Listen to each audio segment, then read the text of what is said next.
A história da espiritualidade cristã é marcada por momentos de ruptura profunda. O silêncio do deserto deixa de ser apenas um refúgio individual para se tornar o alicerce de uma nova forma de viver o Evangelho. No início do século IV, nas terras quentes do Alto Egito, surge a figura de Pacômio, um homem cuja trajetória mudaria para sempre a face da igreja. Antes de ser o pai do cenobitismo, Pacômio foi um soldado, forçado a servir nas legiões do imperador Constantino. Foi nesse cenário de guerra e incertezas que ele teve seu primeiro encontro com o poder transformador de Jesus.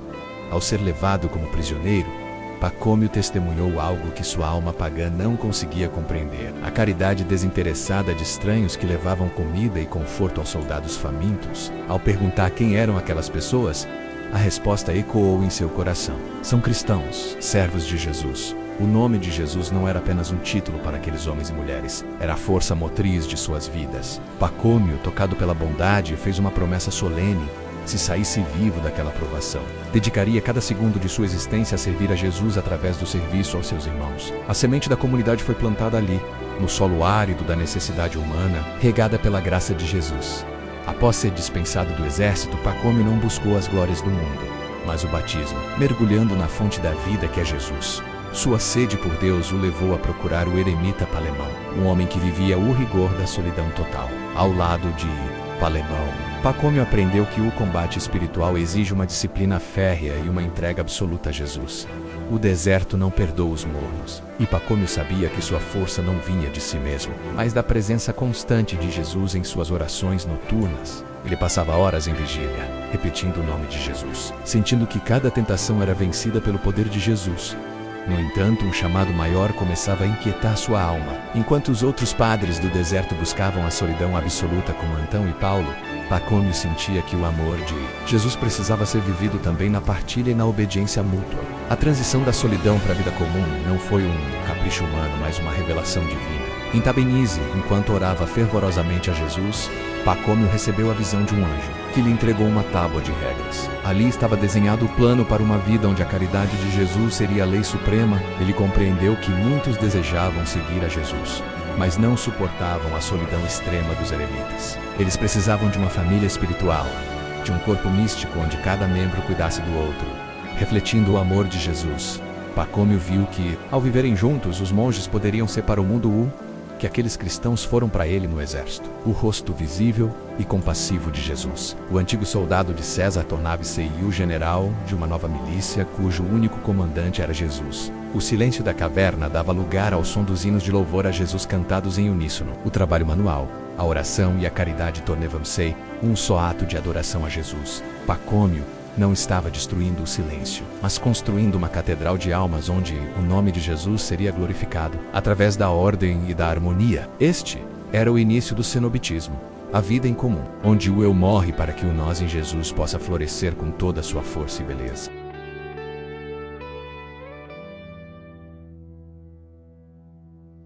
A solidão do deserto, outrora o refúgio dos eremitas solitários, começou a ganhar uma nova forma sob a direção de São Pacômio. Ele compreendeu, movido pelo Espírito Santo, que a busca por Jesus poderia ser potencializada quando os corações batessem uníssono. O mistério da vida em comunidade, ou cenobitismo, nasceu de uma visão celestial onde um anjo entregou a Pacômio as bases de uma regra que organizaria o caos da vontade humana em uma sinfonia de adoração a Jesus. Não se tratava de uma imposição de leis frias, mas da criação de um ambiente onde a caridade de Jesus fosse a respiração de cada monge. Pacômio sabia que para servir a Jesus com perfeição, era necessário que o orgulho individual fosse crucificado no altar da obediência comum. Em Tabenise, a estrutura do monastério foi planejada para que cada detalhe apontasse para a glória de Jesus. As celas eram simples, o trabalho era constante e a oração era o fio condutor que unia as horas do dia. Pacômio ensinava que o trabalho manual, como o trançar de cestos e a tecelagem de esteiras, não era uma distração, mas uma forma de manter a mente fixa em Jesus. Enquanto as mãos trabalhavam a palha,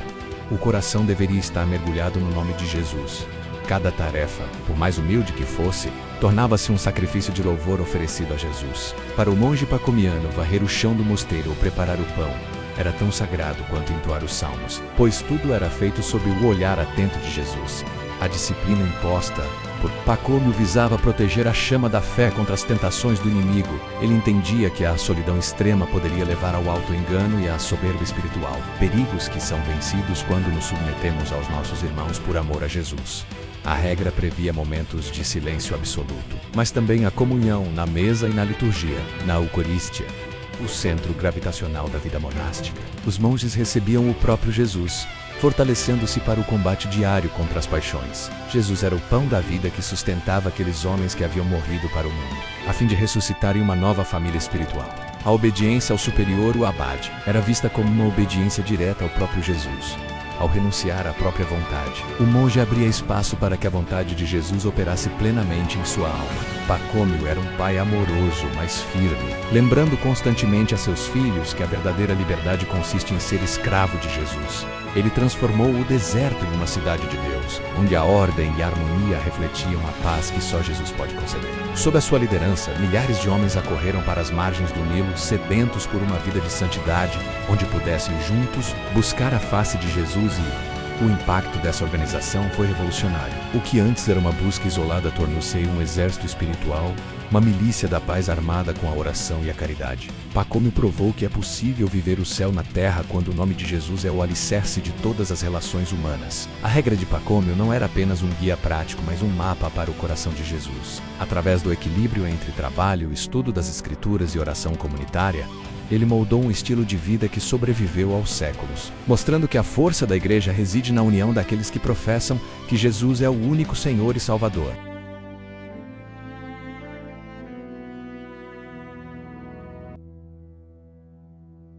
A transição de eremita solitário para pai de uma multidão de monges não foi fruto de uma ambição pessoal de Pacômio, mas de uma obediência radical à vontade de Jesus. Enquanto buscava a face de Jesus no silêncio profundo das cavernas de Tabenise, Pacômio recebeu uma revelação que mudaria o curso da história cristã. Um anjo do Senhor lhe entregou as diretrizes para uma vida em comum, onde o foco não seria apenas a ascese individual, mas a caridade mútua vivida em nome de Jesus. Pacômio compreendeu que a força de um exército espiritual reside na união de seus soldados sob o comando de Jesus. Ele não queria apenas discípulos, mas irmãos que pudessem refletir, na convivência diária, o amor sacrificial que Jesus demonstrou na cruz. Cada regra, cada horário e cada tarefa estabelecida por Pacômio tinha um único propósito: criar um ambiente onde Jesus pudesse ser o centro absoluto de todas as atenções. A regra de Pacômio foi a primeira tentativa bem-sucedida de organizar a vida monástica em larga escala. Ele ensinava que a obediência aos superiores era, na verdade, uma forma direta de obediência a Jesus.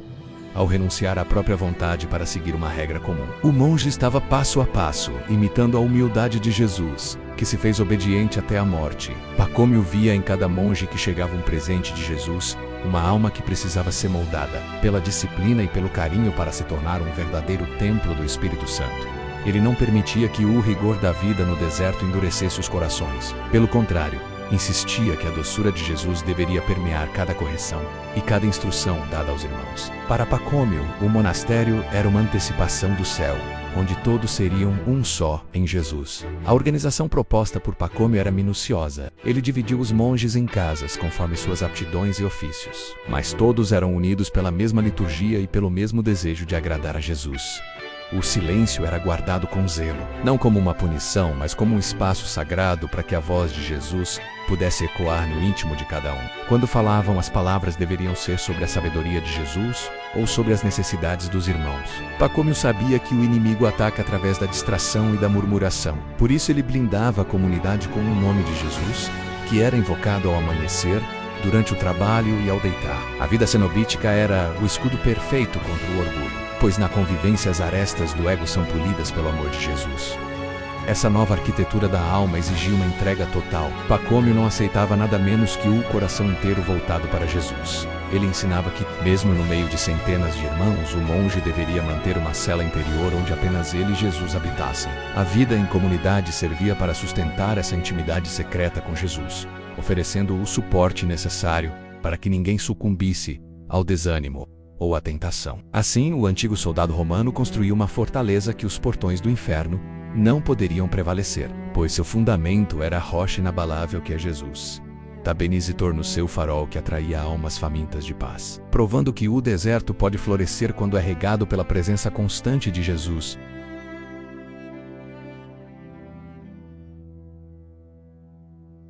Para São Pacômio e sua comunidade, o trabalho manual não era um fardo, mas uma extensão da oração a Jesus. Ele revolucionou o conceito de labuta. Cada movimento do corpo feito com intenção pura torna-se um ato de adoração a Jesus. Nas oficinas de tecelagem, nos campos de trigo ou nas cozinhas do monastério, o nome de Jesus guiava o esforço dos monges. Pacômio dizia que as mãos deveriam estar ocupadas com o trabalho, enquanto a mente permanecia mergulhada no mistério de Jesus.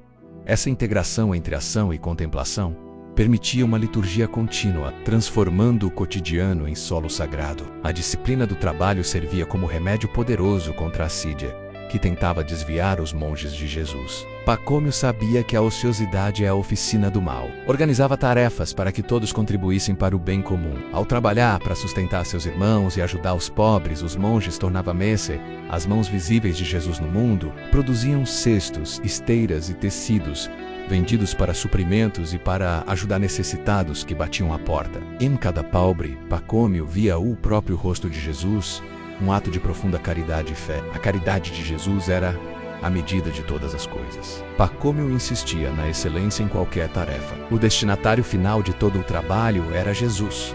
Não havia busca por reconhecimento humano. O único aplauso que buscavam era o sorriso de Jesus, o silêncio da consciência. Se um irmão fraquejava, os outros corriam em seu auxílio, carregando os fardos uns dos outros, conforme o mandato de Jesus. Essa rede de apoio mútuo tornava o monastério uma comunidade de cura, onde as feridas do egoísmo eram tratadas. Sob o sol escaldante do Egito, o suor dos monges misturava-se às órax, criando um sacrifício de louvor. Pacômio frequentemente visitava os postos de trabalho, não para vigiar, mas para encorajar seus filhos com palavras de esperança. Ele lembrava a todos que o cansaço físico era uma participação nas fadigas de Jesus em sua vida pública. Assim, a monotonia das tarefas repetitivas era transfigurada em uma jornada espiritual profunda. O monastério pacomiano era uma colmeia de atividade santa, onde o mel produzido era a paz interior e a união inabalável com Jesus. O trabalho, outrora visto como punição, tornava-se um caminho de retorno para os braços de Jesus.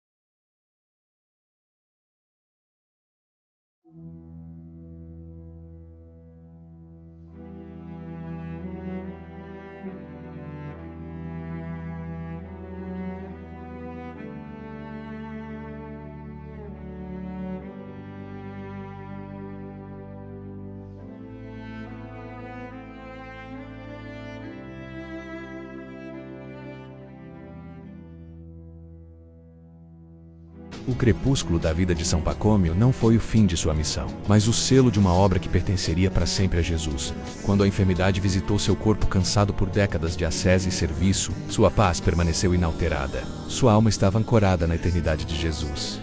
Ele não temia a morte, mas a via como portal definitivo para o encontro face a face com Jesus, a quem tanto amara e servira na pessoa de seus irmãos. Em seu leito de despedida, Pacômio exortou a todos a permanecerem firmes na caridade de Jesus. Suas últimas orientações foram um testamento de fé, lembrando que o monastério só sobreviveria se o nome de Jesus continuasse a ser o único tesouro daquela comunidade. O legado de Pacômio espalhou-se como um incêndio de luz por todo o mundo cristão. O modelo de vida cenobítica que ele sistematizou sob a inspiração de Jesus tornou-se a base para quase todas as ordens religiosas que viriam depois. De São Bento na Europa aos monges missionários do Oriente, todos bebem da fonte de Tabenise. A arquitetura do silêncio que ele construiu provou que é possível viver o Evangelho em sua radicalidade, sem abandonar o amor fraterno, pois Jesus é o vínculo que une a solidão do coração à comunhão da mesa. Pacômio mostrou que a santidade não é um troféu individual, mas um fruto colhido em conjunto, no jardim da obediência a Jesus. Hoje, milhares de quilômetros e séculos de distância, a regra de Pacômio ainda ecoa em cada mosteiro onde se busca a face de Jesus. Mesmo após sua partida para a glória de Jesus, os milagres de conversão continuaram a florescer em seus monastérios. O deserto do Egito, que antes era habitado pelo medo e pela selvageria, tornou-se uma cidade santa, onde o louvor a Jesus nunca cessava. Pacômio foi o homem que ensinou o mundo a ver que a verdadeira força não reside na espada como ele aprendera no exército, mas na cruz de Jesus. Ele transformou a disciplina militar em disciplina espiritual. Trocando as armas de ferro pelas armas da luz de Jesus, sua vida foi um hino de glória a Jesus, demonstrando que quando um homem se esconde totalmente em Deus, sua influência torna-se imortal. A história da igreja seria outra sem a coragem de Pacômio, em acreditar que homens comuns poderiam viver como anjos por amor a Jesus. Ao olharmos para a trajetória de São Pacômio, somos desafiados a encontrar nossos próprios espaços de comunhão e serviço em nome de Jesus. Ele nos lembra que, embora a jornada para o céu seja pessoal, não fomos feitos para caminhar sozinhos. A presença de Jesus no meio de nós é o que nos dá forças para superar os desertos da vida. Pacômio agora descansa nos braços de Jesus, mas seu espírito continua vivo em cada ato de caridade, em cada oração comunitária e em cada coração que decide deixar tudo para seguir a Jesus. Que possamos, inspirados por este gigante do deserto, construir em nossas vidas uma arquitetura de silêncio e de serviço, que aponte sempre para a glória eterna de Jesus. Ele foi o primeiro a entender que a transição da solidão para a comunidade é, na verdade, a transição do eu para o Cristo em nós.